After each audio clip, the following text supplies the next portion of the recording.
Aunt Claire, is that your purse? The red one you're carrying? My niece's voice cut right through the noise of 20 people talking over each other at my mother's Thanksgiving table. She was 8 years old, gap-toothed, completely innocent, and she had absolutely no idea what she had just done. I looked down at her and smiled. It is, sweetheart. She tilted her head the way kids do when they're about to say something they genuinely believe is helpful. That's weird, she said. Because Mommy told Grandma that you borrowed it from your boss's wife and that's why you carry it everywhere. She said you'd never be able to afford something like that yourself.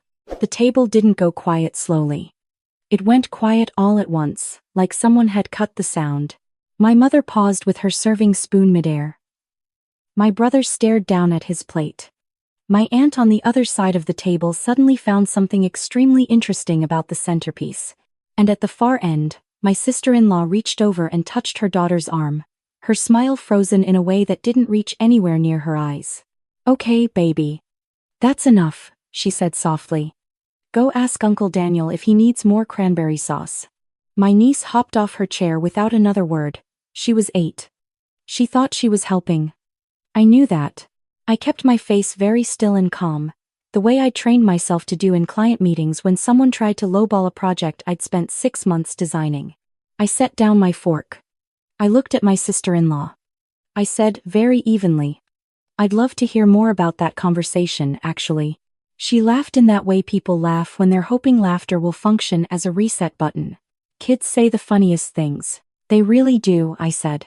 Especially when they're just repeating what they heard. My brother finally looked up. He opened his mouth. My sister-in-law put her hand over his and he closed it again. That gesture told me everything I needed to know about how the last several years had actually been going. I picked up my fork, finished the food on my plate, and said nothing more for the rest of the meal. That purse, for the record, I had purchased myself 3 years ago when I closed the deal on my second commercial contract. I remember exactly where I was standing when I bought it.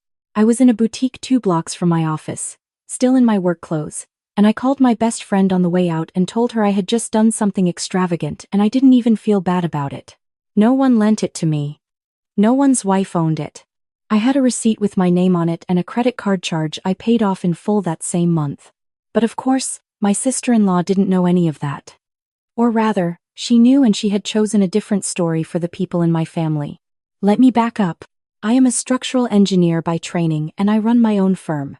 I started it when I was 31, which is not a remarkable age to start a business except that I started it with no business partner, no investor, and no safety net beyond 8 months of savings and a willingness to live on rice and determination for as long as it took.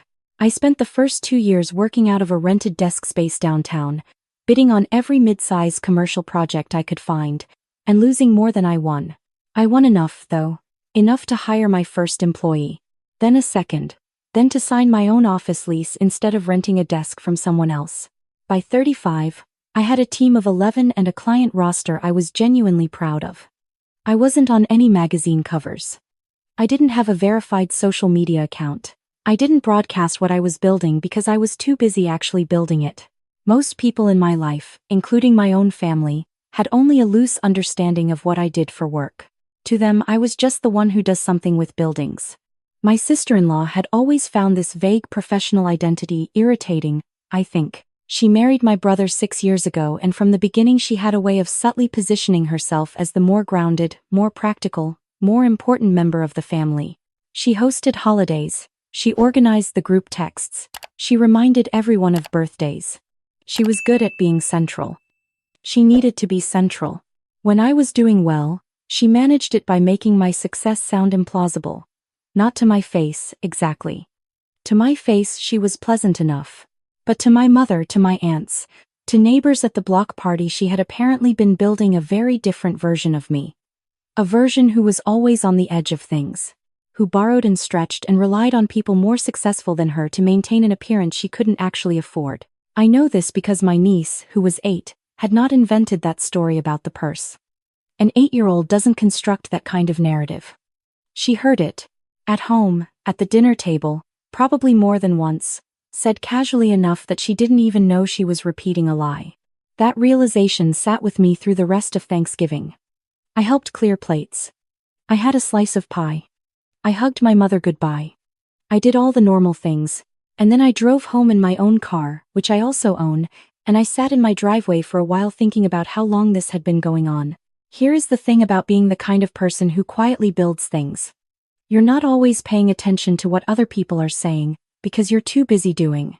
I had been so focused on the next contract, the next hire, the next problem to solve, that I had essentially handed the narrative of my own life to someone who had very different plans for it. I thought about specific moments. A cousin who had seemed surprised when I mentioned owning my car. My aunt who had once said, in an offhand way, that it must be nice having a boss who took care of you.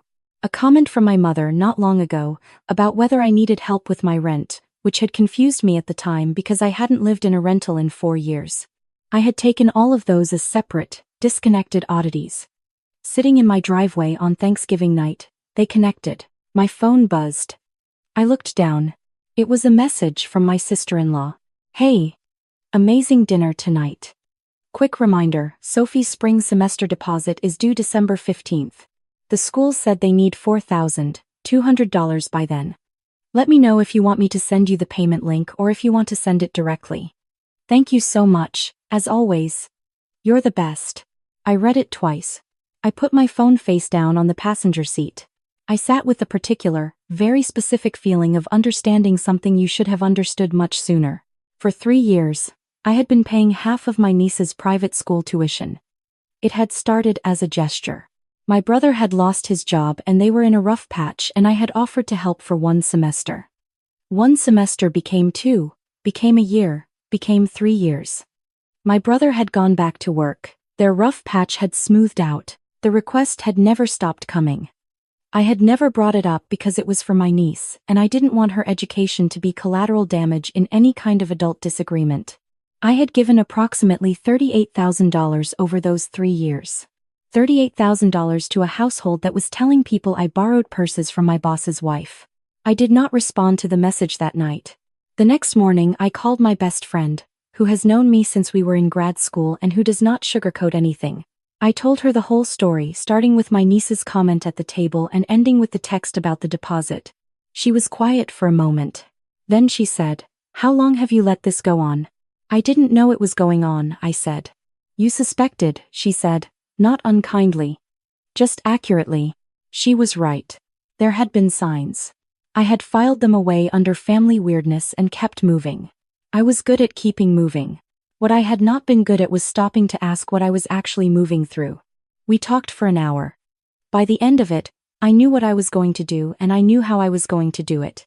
The first thing I did was call the private school directly. I explained that I was Sophie's aunt and that I had been making contributions to her tuition account and that going forward I would like to set up a direct arrangement with the school rather than routing payments through the family. The admissions coordinator was helpful. She walked me through the process. By the end of the day, I had established an education account in my own name, linked to my niece's enrollment, with a note that all future communications about that account would come directly to me. My sister-in-law had no access to it. The money would go to my niece's education, as it always had, but it would go there without passing through anyone else's hands or anyone else's narrative. The second thing I did was nothing. For a week. I didn't answer the text about the deposit. I didn't call. I let the silence sit there and do its work. On the 6th day, my brother called me. "Hey," he said. He had the careful voice of someone who has been asked to make a call he wasn't sure about. "I know you're probably busy. Just wanted to check in. My wife mentioned she hadn't heard back from you about Sophie's school." "I know," I said. "I've been thinking about some things." A pause. "Everything okay?" "I want to ask you something," I said.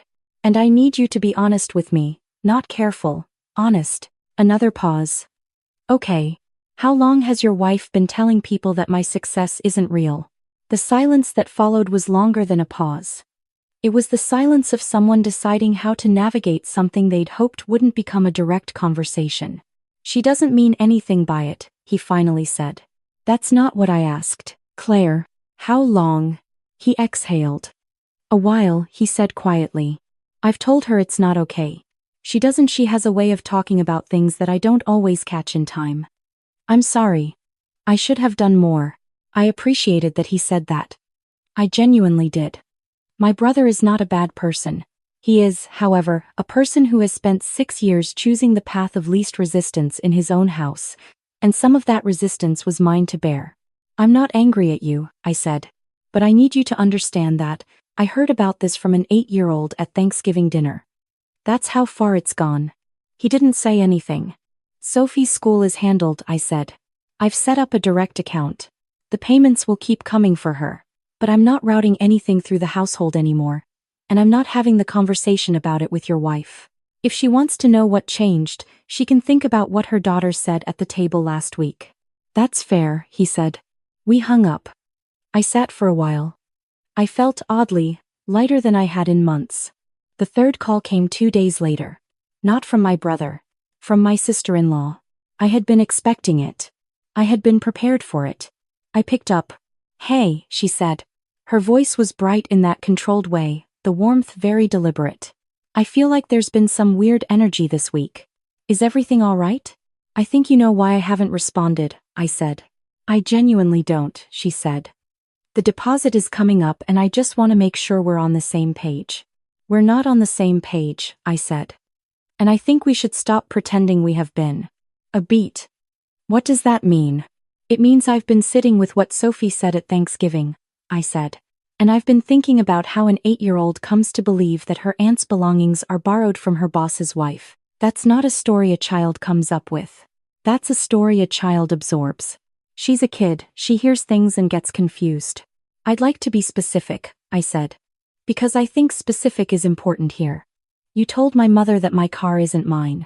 You told my aunt that my situation at work is propped up by someone else. You have been, for a while now, building a version of me that fits better into a story where you make more sense. And I understand why that felt necessary to you. What I'm not willing to do is keep funding it. The silence on the other end was different from my brother's. Tighter. You're being dramatic, she said. Maybe, I said.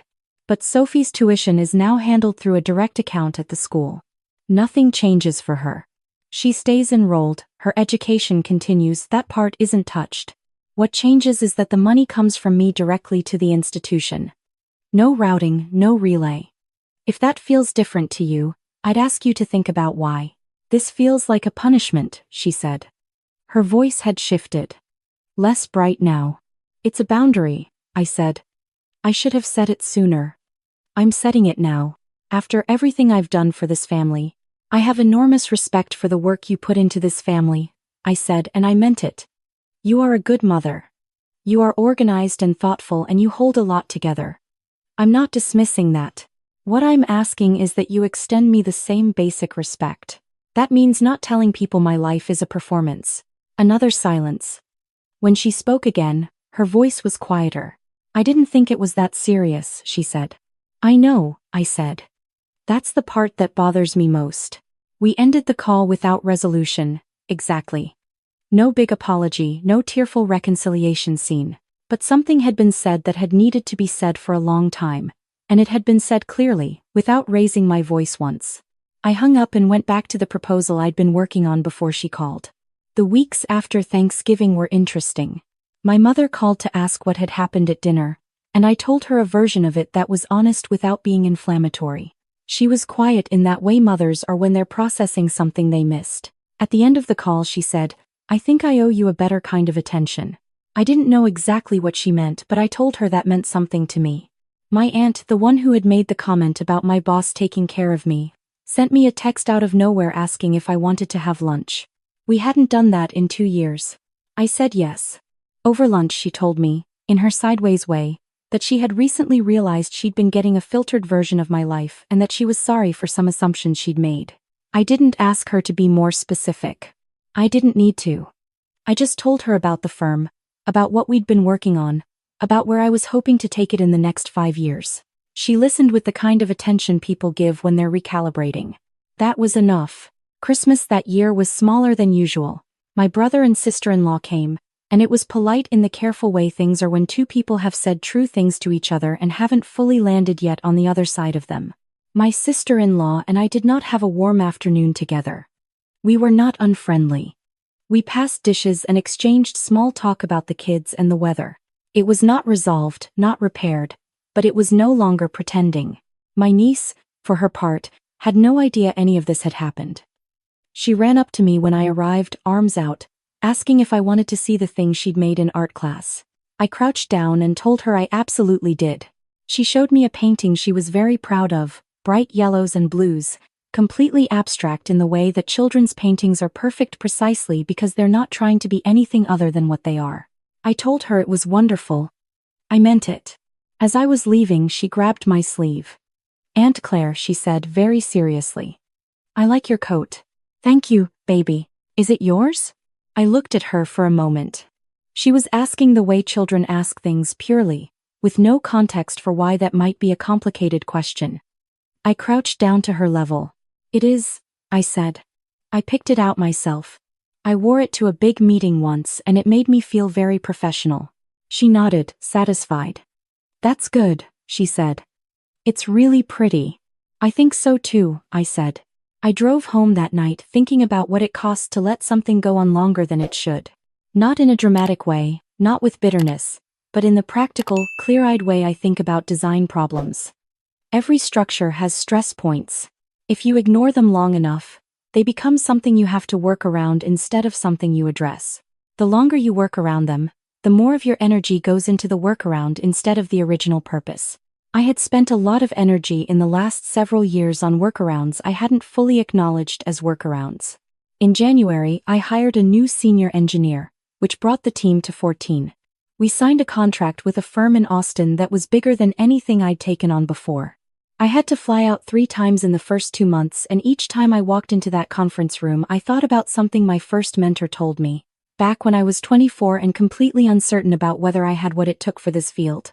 He said that confidence isn't something you feel and then act on. It's something you act on until it becomes something you feel. I had acted on it for 11 years. Most days I felt it now. In March, I got a message from my mother asking if she could visit the office.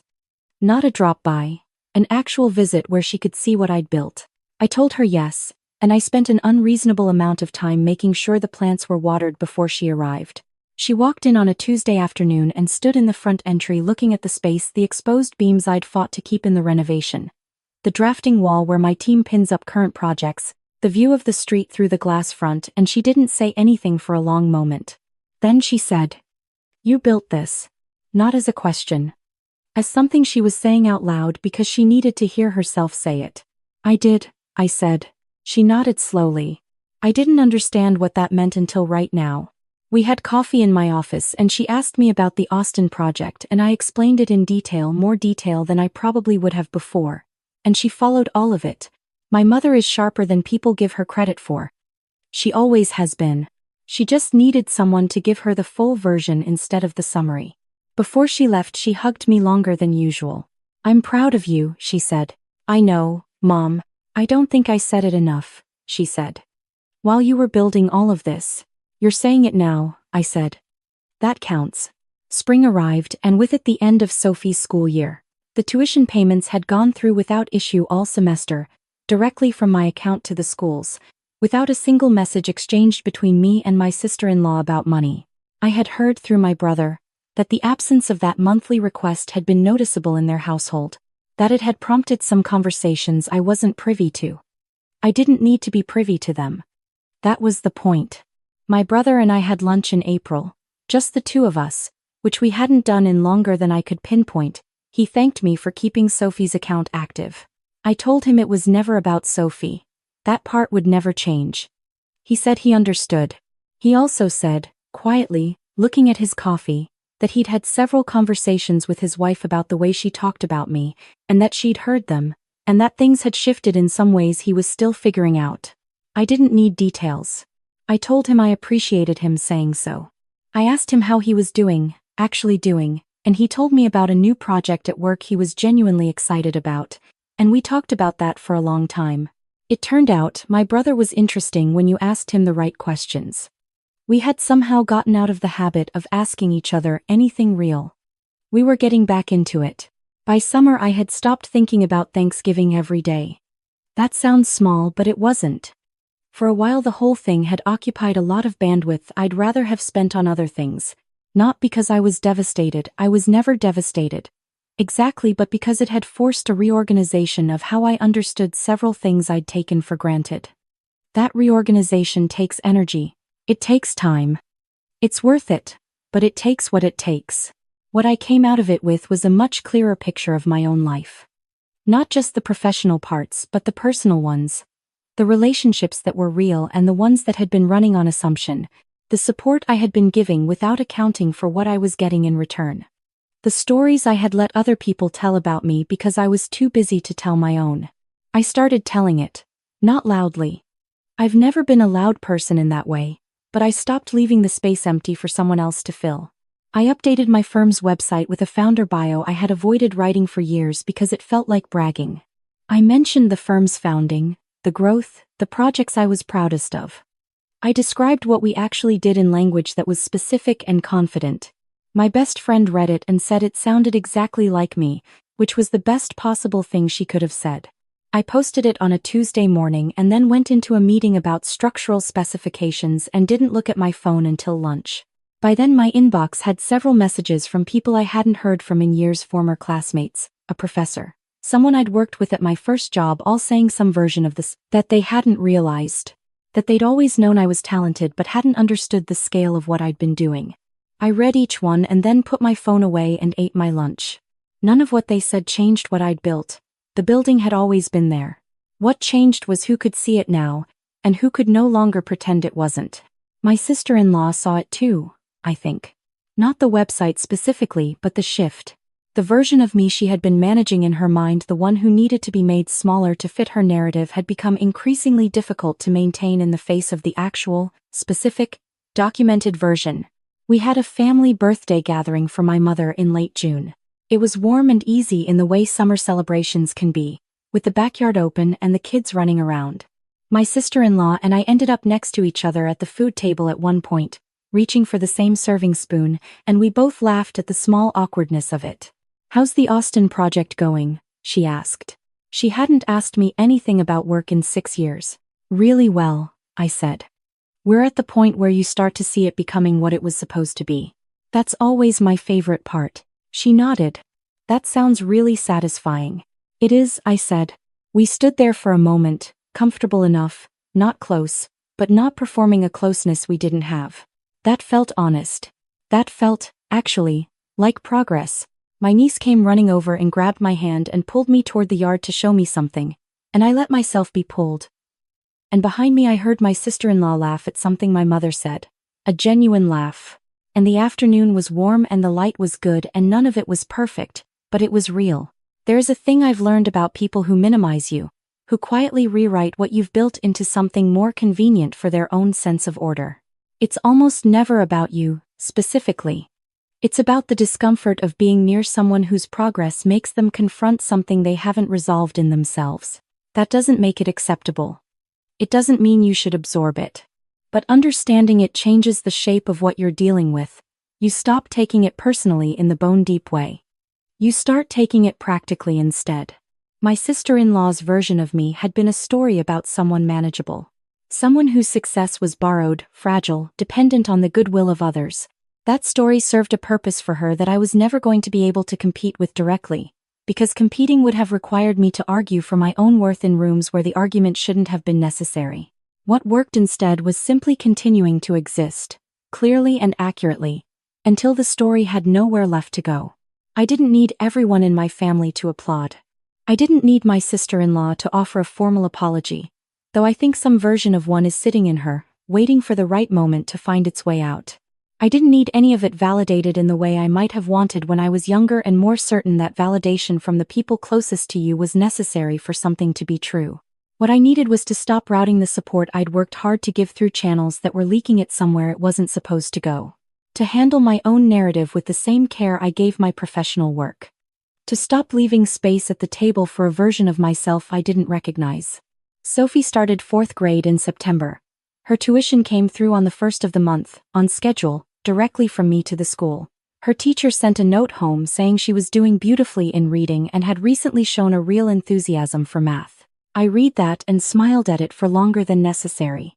My niece is 8 years old and she has no idea about any of the adult architecture built around her small and innocent observation at Thanksgiving dinner. She doesn't know that her question about a purse was the thing that made me finally stop moving long enough to look at what I was moving through. She doesn't know that her aunt spent months reorganizing several load-bearing parts of her personal life as a result. She just knows that when she runs toward me at family gatherings, I always stop what I'm doing, and I always crouch to her level, and I always have time for whatever she wants to show me. That part was always true. Now, everything that supports it is truer too.